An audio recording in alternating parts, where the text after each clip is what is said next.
Hello mga langga, kumusta? Mayong buntag. Ang video natin ngayon mga langga ay ganap pa ito ng mga nakaraang araw. Kahapon kasi mga langga wala tayong upload at may pinupuntahan kami. So far, so good. Maganda naman yung araw natin kahapon at ngayon. Dapat naman talaga masaya lang ang buhay mga langga. Wag na wag tayo magpapa-apekto sa mga negativity mga langga, although hindi naman talaga natin maiiwasan yun. Pero nagdidepende na lang din sa'yo yun kung paano mo dadalhin. Ako kasi mga langga, hanggat maaari, iniiwasan ko yung mga nakaka-trigger ng anxiety ko. Alam niyo yung feelings na ang bilis ko makaramdam ng panghihina. Minsan to the point na hindi ko na kaya i-control yung sarili ko. Nagbe-breakdown ako, umiiyak, nanginginig, tapos kumakabog yung dibdib ko. Minsan hindi rin ako makakahinga. Sobrang hirap. Tapos minsan natatakot ako na hindi ko alam kung ano yung kinakatakutan ko. At mostly nito mga langga, umaatake pa talaga kapag nag-iisa lang ako dito sa bahay. Di kaya kasama ko lang yung mga bata, wala akong makakausap. So yun, katulad ngayon, inaatake na naman ako. Kaya ito na nga ginawa ko, yung pag-voice over ko, ito yung way para malesen yung naramdaman ko. Kasi diba, nakapag-voice out ako, tapos mga langga habang ginagawa ko to, lumalakad-lakad ako, umiinom ng tubig. Grabe, kasi minsan parang akong aatakihin sa puso. Alam niyo yung feelings na yun. Basta ang daming naramdaman. Kaya mga langga, hanggat maaari, iniingatan ko talaga yung mental health ko, yung puso ko. Kasi ako rin naman magsasuffer kapag ini-expose ko yung sarili ko sa mga toxic na bagay. Ako lang ba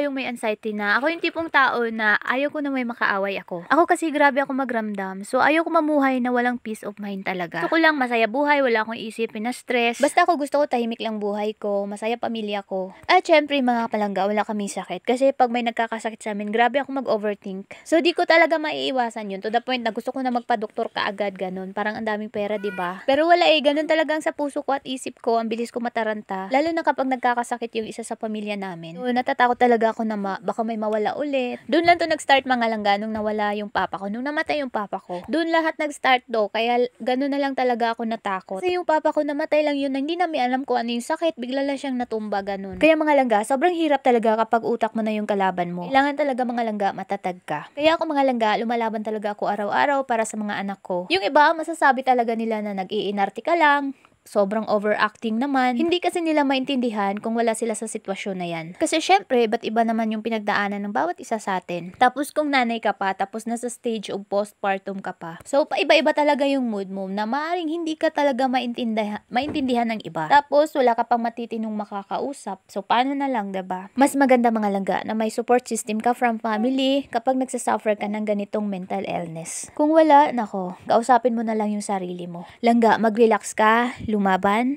kaya mo yan. At alam nyo ba mga langga, sobrang laking tulong itong environment ko ngayon. As in, masabi ko talaga na simula nung lumipat kami dito, ang laki ng pagbabago. Kasi 'di ba, pag may anxiety ka, ayaw mo sa maingay. Gusto mo lang may katahimikan. At yun ang nagawa ng nature sa akin dito sa amin. Pag nakaramdam ako ng lungkot mga langga, naku, lumalabas lang ako ng bahay. Tumitingin sa paligid, humihinga ng malalim. Inhale, exhale. Tapos yun, lalaban na lang ulit. And mga langga, kung pares kayo sa akin na nagsasuffer nga rin ng anxiety, nako, sumali kayo sa mga anxiety support group dito sa Facebook. Kasi lahat kayo doon, pare-parehas ng naramdaman. Tapos minsan natatawa na lang ako kapag nagbabasa ako eh. Kasi yung mga nagvo-voice out doon, yung mga nagpo-post doon, kitang-kita ako yung sarili ko sa mga sarili din nila. Ganun na ganun ako. So minsan, parang feeling ko, hindi pala ako nag-iisa.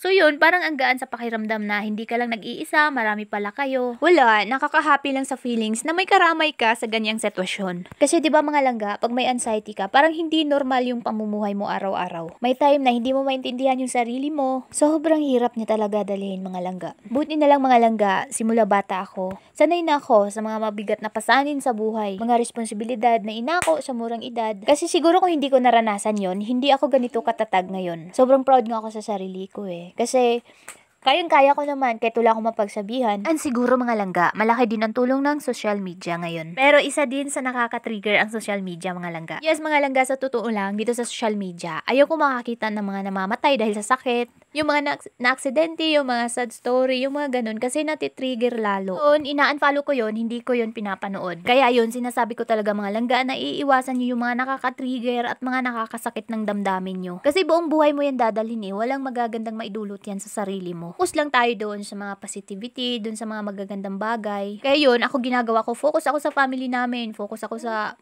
mag-aalaga ng mga bata, kung ano yung tama, kung ano yung ikakaayos. So yun lang naman mga langga, naging anxiety usapan tuloy itong vlog natin ngayon. Anyway mga langga, kung natapos mo tong video na to at kung nandito ka na sa part na to, maraming salamat sa pakikinig. Sobrang thank you mga langga and mahal ko kayo. No hate, mga langga. Just love.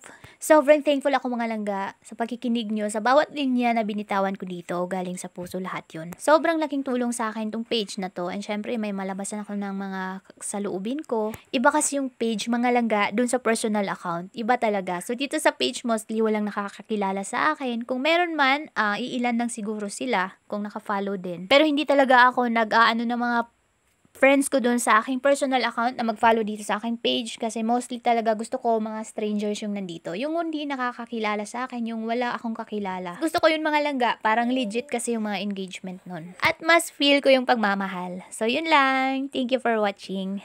Sana'y manood pa rin po kayo sa ulit kasi nag-iiyak na yung bunso ko. Ayan. Nangayo na siya. Naghingi na ng didi. Bye-bye.